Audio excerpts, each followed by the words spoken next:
Hello guys, good morning. Ako'y nagpo-conduct ng walkathon from my house to Sandawa Park. So walkathon lang ako guys, di pwede ako mag-jogging dahil ako'y fasting. Today is my last day of fasting, and after my walkathon I will go to Igulan bus terminal to inquire how much the fare of bus going to General Santos City. So habang lalakad ako dito, walkathon, kukwentuhan muna tayo guys. Kumusta na kayo guys? Sana lahat ay nakalmusal na. Ako, maaga ako ng almusal nga kasi ako ay fasting. 3:30 nakakakain ako ng almusal. At yung ulit kong kain yan mamayang alas 6 ng gabi. So ugaliin nyo guys na mag-exercise kahit na once a week during Saturday or Sunday, at least once a week, walkathon man or jogging. Kasi nga importante sa atin yung magja-jogging guys, dahil para magkaroon tayo ng physically fit ng katawan. Kung nga sa edad ko 64, magja-jogging, nag-walkathon, at kailangan ng aking katawan. Bas, sisimintuhin na uli ito. Tama guys, yung Sandawa Pocket Island, sisimintuhin, papagandahin. Kasi ano nga sila, nag-road widening. So papaganda na ito. Maganda na mag-walkathon, mag-jogging. Maganda ng halaman,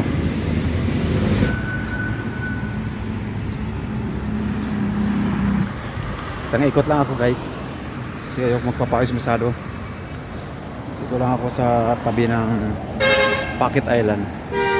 Tapos pupunta na ako ng Igulan bus terminal para makapag-inquire ng bus kung magkano masahe, anong oras ang first trip bukas, madaling araw. Kasi pag ngayon ako pumunta doon sa General Santos City,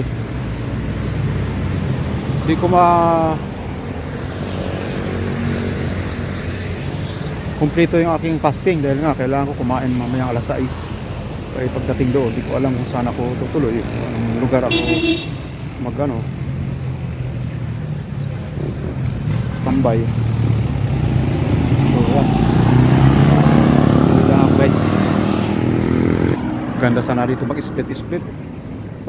Tuyo na yung damo. Kaso fasting ako hindi pwedeng magpapawis ng husto. Wala tayong power ngayon dahil nga wala tayong kain maghapon. So, kailangan relax, hindi masyadong papawisan.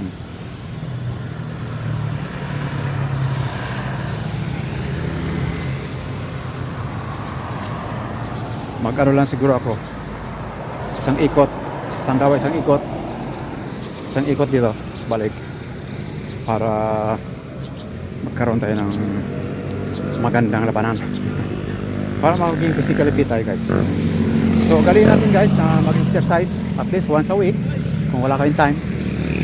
Ako, basta hindi ako fasting, umaga hapon nag-walkathon ako Tapos once a week kailangan meron akong exercise, sabay na yung walkathon at saka jogging. Tapos review ng mga sipa, mga suntok, at saka yung arnis. Ngayon lang wala akong time. Si DC ang yung lingkod. Gusto kong mag-review sa aking mga dapat na reviewin. Kaya napapansin nyo sa aking mga reels, mga short videos, nag-i-English ako para masanay, ma-practice. Kasi matagal na akong nabakanti guys, more than a year na akong walang trabaho. At gusto kong ma-practice ang aking English kasi kinakalawang na. Alam mo naman, tayo mga Bisaya, ang ating panga ay matigas pag nag-English tayo, kaya pinipintasan tayo ng mga katagalugan. So pagpasensyahan nila, talagang likas na accent namin yung ganyan, talagang ganun Ba't kaya ang mga Pilipino mahilig manaway, no? Sa Amerikano okay lang ang maintindihan nila ang English mo, plain English, okay na Tayo parang di appreciate sa Pilipino na ang ating English sabi nila, English ka, wrong grammar naman dapat magtutulungan na lang tayo Di katulad sa Amerikano, matuto lang ng mabuhay. Ay, tuwang-tuwa na tayo, di ba? At sila rin. Bakit ganun? Yan, nakikita ko na naman si Juday, oh. Ayun, oh. Si Judy Ann Santos Agoncillo. Yan. Diba, pinopromote ko to sa aking TikTok. Kasi nga, para ma-practice ako, nagkaroon ako ng English sa introduction. Became a man. Mega sardines. Yan, oh. Yan pala ang dapat nyong bilhin, guys. Mega sardines. Kasi nga, sariwa ang isda dyan. Galing pa sa laot. Doon nila ginagawa. O nagpo-proseso para magawa itong mega sardines. Talaga masarap, di ba? Pasensya na kayo sa ingay, guys. Kasi dito ko sa tabing kalsada, eh. Wala naman akong mabalblagan na hindi guwan. Maingay. Malibala kung mag-check-in ako ng hotel, eh, siguradong mananawa kayo, guys, sa kapapanood. At pati ako, dahil mag-video, okay na naman ako doon. Yan lang pinakasaan na talaga, eh. Pinakawalang ingay sa loob ng hotel. At siyempre sa mga lugar na malayo sa kalsada, nagreklamo ko yung anak ko maingay daw yung aking vlog.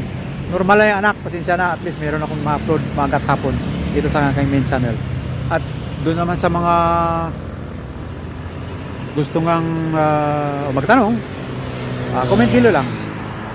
Meron kayong may tanong tungkol sa akin, o meron kayong i-inform na gusto kong malaman.